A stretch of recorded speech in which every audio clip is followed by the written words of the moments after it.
የፋኖ ታጣቂዎች ደብረ ታቦር ከተማ መግባታቸውን የክልሉ መንግስት አረጋገጠ።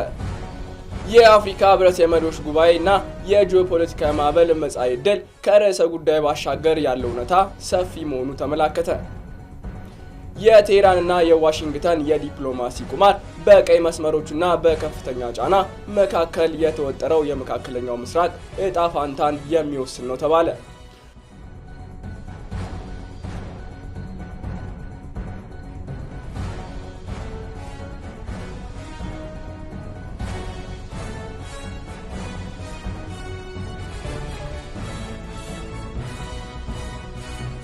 ሰላም ጤና ይስጥልን የቻናላችን ተከታታዮች፣ የሰዓቱን የሀገር ውስጥና የውጭ አጫጭር ዜናዎቻችንን ከሰዓት ጀምሮ ወደ እናንተ የምናደርስ ይሆናል። ለቻናላችን አዲስ የሆናችሁ ሰብስክራይብ በማድረግ ቤተሰብ እንድትሆኑ እንጋብዛለን። በመጀመሪያም የፋኖ ታጣቂዎች ደብረ ታቦር ከተማ መግባታቸውን የክልሉ መንግስት አረጋገጠ።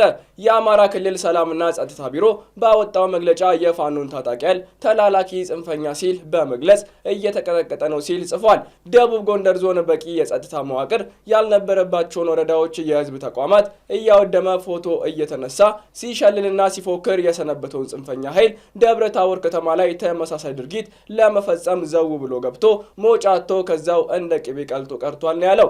በኢትዮጵያ የፖለቲካ ሰማይ ስር ውጥረትና ግጭት እንደ ባህል እየተቆጠረ በመጣበት በዚህ ዘመን በደብረ ታቦር ከተማ የተከሰተው የቅርብ ጊዜ ኩነትና ተከትሎ የተሰጠውን የመንግስት መግለጫ የሀገሪቱን የፖለቲካ ቀውስ ወደ አዲስና እጅግ ውስብስብ ምዕራፍ መሸጋገሩን የሚያመላክት ትልቅ ማሳያ ነው። የአማራ ክልል ሰላምና ጸጥታ ቢሮ ያወጣው መግለጫ በወታደራዊ ሜዳ ላይ ያለውን የኃይል ሚዛን ብቻ ሳይሆን በፖለቲካው ገበያ ውስጥ እየተከናወነ ያለውን አስገራሚ የትብብርና የጠላትነት ልውውጥ ፍትው አድርጎ አሳይቷል። በደብረ ታቦር ከተማ የፋኖ ታጣቂዎች መግባትና ተከትሎ የተሰማውን የተደመሰሱ ዜና የሂደት ወታደራዊ ገጽታ ሲሆን ከጀርባው የተሰነዘረው ውጊያ ከሻዕቢያና ከህወሓት ጋር ነው የሚለው ክስ ግን የጉዳዩን አሳሳቢነት ከክልል አልፎ ወደ ቀጠናዊ ቀውስ ከፍ አድርጎታል። ከጥቂት ዓመታት በፊት በነበረው የሰሜን ኢትዮጵያ ጦርነት ወቅት የአማራ ክልል መንግስት የፋኖ ኃይሎች የፌዴራል መንግስትና የኤርትራ ወይም ሻዕቢያ ኃይሎች በአንድ ምሽግ ውስጥ ሆነው ህወሓትን ሲወጉ እንደነበር የቅርብ ጊዜ ትውስታ ነው። ዛሬ ግን ያ ታሪክ ተገልብጦ የአማራ ክልል መንግስት የትላንት አጋሮቹ ማለትም ፋኖና ሻዕቢያን በአንድ ላይ ጠቅልሎ እንደ ዋና ጠላት መፈረጁን በፖለቲካው ዓለም ዘላለማዊ ወዳጅ ወይም ዘላለማዊ ጠላት እንደሌለ ዘላለማዊ ጥቅም እንጂ የሚለውን የዲፕሎማሲ መርህ አስረግጦ የሚያሳይ ነው። በተለይም በክልሉ መንግስት መግለጫ ላይ ከመቀለና አስመራ የሚመራ ኃይል የሚለው አገላለጽ መንግስት የፋኖን ትግል ከህዝባዊ ጥያቄ አውርዶ ለውጭና ለታሪካዊ ጠላቶች ተላላኪ አድርጎ ለመሳል የወሰደውን የፕሮፓጋንዳ ስልት ያሳያል። ይህ አካሄድ በሁለት ስለቶች የተሳለ ነው። አንደኛው በህዝብ ዘንድ ለዘመናት የቆየውን የህወሓት ጥላቻ በመጠቀም ፋኖን ከህወሓት ጋር አጋር አድርጎ በማቅረብ የህዝብ ድጋፍን መንፈክ ሲሆን፣ ሁለተኛው ደግሞ የኤርትራን እጅ እንዳለበት በመጠቆም ጉዳዩ የሉዓላዊነት ስጋት አድርጎ ማቅረብ ነው። ይሁን እንጂ ይህ የመንግስት ትረካ በመሬት ላይ ካለው እውነታ ጋር ሲፋጠጥ በርካታ ጥያቄዎችን ያስነሳል። ዋናው የፋኖ ርዕዮተ ዓለም የተገነባው የአማራን ህልውና ማስጠበቅና ጸረ ህወሓት በሆነ አቋም ላይ ሆኖ ሳለ እንዴት ከህወሓት ጋር ሊያብር ይችላል የሚለው ጥያቄ ለብዙዎች እንቆቅልሽ ነው። ነገር ግን ከፖለቲካው ዓለም የጠላት ጠላት ወዳጅ ነው በሚለው ስሌት የጋራ ጠላት የሆነውን የፌዴራል መንግስት መዋቅር ለማዳከም ሲባል በተቃራኒ ጽንፍ የቆሙ ኃይሎች በጊዜያዊነት ጥቅማቸውን ሊገጣጠም የሚችልበት እድል በታሪክ ታይቷል። የመንግስት መግለጫም ይህንን የጥቅም ትስስር በማጉላት የፋኖን እንቅስቃሴ ህጋዊ መሰረት ለማሳጣት እየሞከረ ይመስላል። በዚህ የቃላትና የጥይት ጦርነት መሃል የአማራና የትግራይ ክልል ግንኙነት በባሩድ ጭስ የታፈነ እሳተ ገሞራ ሆኖ ቀጥሏል። የአማራ ክልል መንግስት ያወጣው መግለጫ ቁልፍ ነጥብ የመከላከያ ሰራዊትን በውስጥ ግጭት ጠምዶ ወልቃይትና ራያን ለህወሓት የማስረከብ ሴራ የሚለው ነው። ይህ የሚያሳየው የአማራ ክልል ዋነኛ ስጋት አሁንም ድረስ በወልቃይት ጠለምትና ራያ ላይ ያለው የይገባኛል ጥያቄ መሆኑ ነው። የፕሪቶሪያ ስምምነት የትግራይን ጦርነት በወረቀት ቢያቆሙም እነዚህን አወዛጋቢ ቦታዎች በተመለከተ ያስቀመጠው ግልጽ ያልሆነ መፍትሄ ዛሬም ድረስ ለሁለቱ ክልሎች የጥርጣሬ ምንጭ ሆኖ ቆይቷል። በአማራ ክልል ያለው የጸጥታ መዋቅር በፋኖ ታጣቂዎች ሲፈተንና አቅሙ ሲዳከም፣ በትግራይ በኩል ያለ ኃይል ይህንን ክፍተት ተጠቅሞ አወዛጋቢዎችን መሬት በኃይል ሊቆጣጠር ይችላል የሚለው ስጋት ለክልሉ መንግስት ብቻ ሳይሆን ለህዝቡም ትልቅ የፍርሃት ምንጭ ሆኗል። የአሁኑ ውጥረት የወደፊት ዕጣ ፈንታ እጅግ አሳሳቢ ነው። አንደኛ መንግስት ፋኖ ከሻዕቢያና ከህወሓት ጋር አዳምሮ መፈረጁን ወደፊት ሊወስድ የሚችለውን ጠንካራ ወታደራዊ እርምጃዎች እንደ ማመቻቻ ሊያገለግል ይችላል። ይህ ደግሞ ግጭቱን ከማብረድ ይልቅ ይበልጥ ሊያቀጣጥለውና የክልሉን ከተሞቹን እንደ ደብረ ታቦር ያሉ የጦርነት ቀጠና ሊያደርጋቸውም ይችላል። ሁለተኛ በውስጥ ጦርነት የተዳከመ የአማራ ክልል ከትግራይ ጋር ላለው የወሰን ውዝግብ አስተማማኝ የመከላከያ አቅም ሊያጣ ይችላል። ይህ ሁኔታ ትግራይ ክልል ወደ ኃይል እርምጃ ከገፋ በሁለቱም ክልሎች መካከል አዲስና ደም አፋሳሽ ጦርነት ሊቀሰቀስ የሚችልበት እድል ሰፊ ነው። ሎጂስቲኩ ከመቀሌ ይቀርባል የሚለው የመንግስት ክስ በትግራይና አማራ ክልል መካከል ያለውን የሰላም ድልድይ ሙሉ በሙሉ አቃጥሎ በምትኩ የጥርጣሬና የጥላቻ ግብን እየገነባ ይገኛል። በሌላ በኩል የኤርትራ መንግስት ወይም ሻዕቢያ በዚህ ጉዳይ ላይ ያለው ተሳትፎ እውነት ከሆነ ቀውሱ ከኢትዮጵያ አልፎ የአፍሪካ ቀንድን ወደሚያናውጥ ጂኦፖለቲካዊ ውጥረት ማምራቱ አይቀርም። ጠቅላይ ሚኒስትር ዶክተር አብይ አህመድ ከፕሪቶሪያ ስምምነት በኋላ ከህወሓት ጋር የፈጠሩት መቀራረብ ኤርትራን ያስቆጣ ሲሆን ኤርትራ በአማራ ክልል ያለውን አመጽ እንደ ማስተንፈሻ በመጠቀም የፌዴራሉ መንግስት ለማዳከም እየሰራች ነው የሚለው ትንታኔም ተቀባይነት እያገኘ መጥቷል። በማጠቃለያው በደብረ ታቦር የታየው ክስተትና የተሰጠው መግለጫ ኢትዮጵያ ውስጥ ያሉት የፖለቲካ ኃይሎች አስተላለፍ ሙሉ በሙሉ መቀያየሩን ያረጋገጠ ነው። ትላንት አብረው የዘመቱት ዛሬ ሲገዳደሉ፣ ትላንት ጠላት የነበሩት ዛሬ በገደምዳሜ ሲተባበሩ ወይም ሲጠራጠሩ ማየት የተለመደ ሆኗል። የዚህ ሁሉ የፖለቲካ ቁማርና የሽኩቻ ውጤት ግን ዞሮ ዞሮ የሚያርፈው በሰላማዊ ህዝብ ጫንቃ ላይ ነው። የአማራ ክልል በውስጥ እሳት እየተቃጠለ የውጭ ስጋትን ለመመከት መሞከሩ ከውስጥ አርበኞች ከውጭ መቃብሮች እንዳይሆን ያሰጋል። የወልቃይትና የራያ ጉዳይም በጠረጴዛ ዙሪያ ካልተፈታ በሁለቱ ክልሎች መካከል ያለው የጥርጣሬ ካንሰር እየሰፋ ሄዶ በአካባቢ ላይ ማለቂያ የሌለው የደም መፍሰስ ሊያስከትል ይችላል። ስለሆነም የችግሩ ቁልፍ ያለው እርስ በርስ በመፈራረጅና በመጠፋፋት ሳይሆን ሁሉንም ያሳተፈ እውነተኛ የፖለቲካ ውይይትና የሰላም መንገድን በመከተል ላይ ብቻ ነው። በመቀጠል የአፍሪካ ህብረት የመሪዎች ጉባኤና የጂኦፖለቲካዊ ማዕበል መጻኢ ዕድል ከርዕሰ ጉዳይ ባሻገር ያለው እውነታ ሰፊ መሆኑ ተመላከተ። በአፍሪካ የዲፕሎማሲ እምብርት አዲስ አበባ እየተስተናገደ ያለው 48ኛው የአፍሪካ ህብረት የሥራ አስፈጻሚ ምክር ቤት መደበኛ ስብሰባና ተከትለው የሚመጣው 39ኛው የመሪዎች ጉባኤ አህጉሪቱ በታሪኳ እጅግ ፈታኝ ወደሆነ የጂኦፖለቲካዊ መስቀለኛ መንገድ በተጠጋችበት ወቅት የሚካሄድ ነው። የአጀንዳ 2063 ግቦችን ለማሳካት ዘላቂ የውሃ አቅርቦትና አስተማማኝ ንጽህና ስርዓቶች ማረጋገጥ የሚል ሰብአዊና ልማታዊ መሪ ቃልን አንግቦ የተነሳው ይህ ጉባኤ በረቀቀ የዲፕሎማሲ ቋንቋ ከተጠቀለለው መሪ ቃሉ በስተጀርባ አህጉሪቱ ያለችበትን አሳሳቢ የህልውናና የሉዓላዊነት ጥያቄ የሚፈትሽ መድረክ መሆኑ አይቀሬ ነው። የኢትዮጵያ ውጭ ጉዳይ ሚኒስትር ጌዲዮን ጢሞቴዎስ እና የአንጎላ አቻቸው ቴቴ አንቶኒዮ በምክር ቤቱ መክፈቻ ላይ ያሰሙት ንግግር ጉባኤው ከልማዳዊ ስብሰባነት አልፎ ዓለም አቀፍ ማህበረሰብን በአፍሪካ ላይ እያደረገ ያለውን አዲስ አይነት የቅርምት ስልት ለመመከት የሚያስችል ስትራቴጂካዊ አቅጣጫ የሚቀየስበት መሆኑን አመላካሽ ነው። የአፍሪካ የውጭ ጉዳይ ሚኒስትሮች የጋራ መንፈስ እንደሚያሳየው አሁን ያለው ዓለም አቀፋዊ ሁኔታ ከቀዝቃዛው ጦርነት ማብቂያ ወዲህ ታይቶ የማይታወቅ የፖለቲካ ርዕደ መሬት እያስከተለ ነው። በተለይም ሚኒስትር ጌዲዮን በንግግራቸው ያነሱት ለቴክኖሎጂ የበላይነት፣ ለማዕድን ሀብቶች ቁጥጥርና ለሎጂስቲክ መስመሮች የሚደረገው ጠንካራ ፉክክር የሚለው ሀሳብ የአፍሪካን ወቅታዊ የቁልፍ ተጫዋችነት ሚናና የተደቀነባትን አደጋ በግልጽ የሚያሳይ ነው።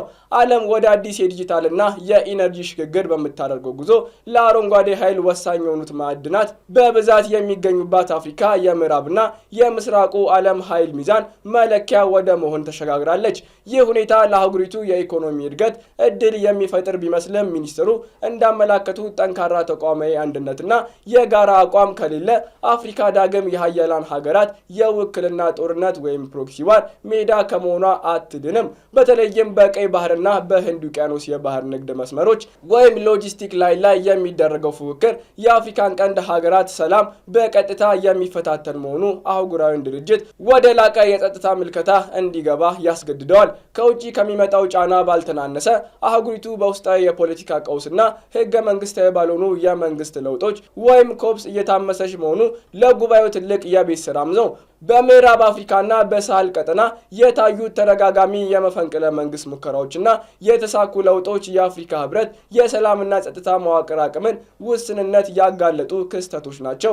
የአንጎላ የውጭ ጉዳይ ሚኒስትር የተቋማዊ አቅም ግንባታ አስፈላጊነትን ሲያሰምሩበት ህብረቱ አባል ሀገራትን ከማውገዝና ከአባልነት ከማገድ በዘለለ ለግጭቶች መንስኤ የሆኑትን የመልካም አስተዳደር እጦትና የኢኮኖሚ ጥያቄዎችን ለመፍታት የሚያስችል ተጨባጭ የመፍትሄ አቅም እንደሌለው በመገንዘብ ነው። የመሪዎቹ ጉባኤ እነዚህን የውስጥ ፈተናዎች ለመፍታት ከወረቀት ውሳኔዎች ባለፈ አህጉራዊ መከላከያና የጣልቃ ገብነት አቅምን ለማጠናከር የሚያስችሉ ውሳኔዎችን ካላሳለፈ የህብረቱ ተቀባይነት ጥያቄ ውስጥ መግባቱ የማይቀር ነው።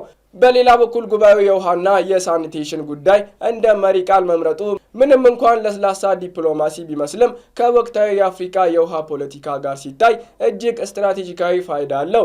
አፍሪካ የዓለምን ትኩረት የሚስቡ ትልቅ ወንዞችና የከርሰ ምድር ውሃ ባለቤት ብትሆንም የውሃ ሀብት አጠቃቀም ጉዳይ የአህጉሪቱ ዋነኛ የውጥረት ምንጭ እየሆነ መጥቷል። ጉባኤው በሚካሄድበት አዲስ አበባ የሚገኘው የአባይ ወንዝ ጉዳይ፣ የቻድ ሐይቅ መድረክና የዛምቤዚ ተፋሰስ ጉዳዮች ውሃ ከልማት ጥያቄ አልፎ የብሔራዊ ደህንነት ጉዳይ መሆኑን ያሳያል። ስለሆነም መሪዎቹ ከዘላቂ የውሃ አቅርቦት ዙሪያ የሚወያዩ ተፈጥሯዊ ሀብትን በፍትሃዊነት ከመጠቀምና ይህንም ተከትሎ የሚነሱ ግጭቶችን በራስ አቅም ከመፍታት አንጻር መሆን ይኖርበታል። ይህ ካልሆነ ግን የውሃ ሀብት ሌላኛው የውጭ ጣልቃ ገብነት መግቢያ በር ሆኖ ማገልገል አይቀርም። በአጠቃላይ የ39ኛው የአፍሪካ ህብረት የመሪዎች ጉባኤ ስኬት የሚለካው በሚያመጧቸው መግለጫዎች ብቻ ሳይሆን አፍሪካ በዓለም አቀፍ መድረክ ላይ ያላትን የመደራደር አቅም በሚያሳድጉና የውስጥ ችግሮቿን በራሷ ለመፍታት የሚያስችላትን ቁርጠኝነት በሚያሳዩ ውሳኔዎችም ነው። የኢትዮጵያ መንግስት እንዳሳሰበው አህጉሪቱ የሚገባት የሌሎችን ምጽዋት ሳይሆን እውነተኛ አጋርነት ነው የሚለው መርህ ከንግግር ወደ ተግባር የሚቀየረው አባል ሀገራቱ ብሔራዊ ጥቅማቸውን ከአህጉራዊ የህልውና አደጋ ጋር አጣጥመው መጓዝ ሲችሉ ብቻ ነው። ጂኦፖለቲካዊ ውጥረት በበረታበት በዚህ ዘመን የአፍሪካ አንድነት ድርጅት ወደ አፍሪካ ህብረት ሲሸጋገር የነበረው የፓን አፍሪካኒዝም መንፈስ አሁን ካለው ውስብስብ ዓለም አቀፋዊ ሴራና ጫና ጋር ተፈትሾ እንደገና መታደስ ይኖሩበታል። ይህ ጉባኤም አፍሪካን ከዘመናዊ የብዝበዛ ወጥመድ የመታደግና የአፍሪካን መጻኢ ዕድል በራስ ልጆች እጅ የመወሰን ታሪካዊ ኃላፊነት የተጣለበት ወሳኝ መድረክ ነው። በመጨረሻም ወደ ውጭ ዜናችን እናልፋለን። የቴህራንና የዋሽንግተን የዲፕሎማሲ ቁማር በቀይ መስመሮችና በከፍተኛ ጫና መካከል የተወጠረው የመካከለኛው ምስራቅ እጣ ፋንታን የሚወስን ነው ተባለ።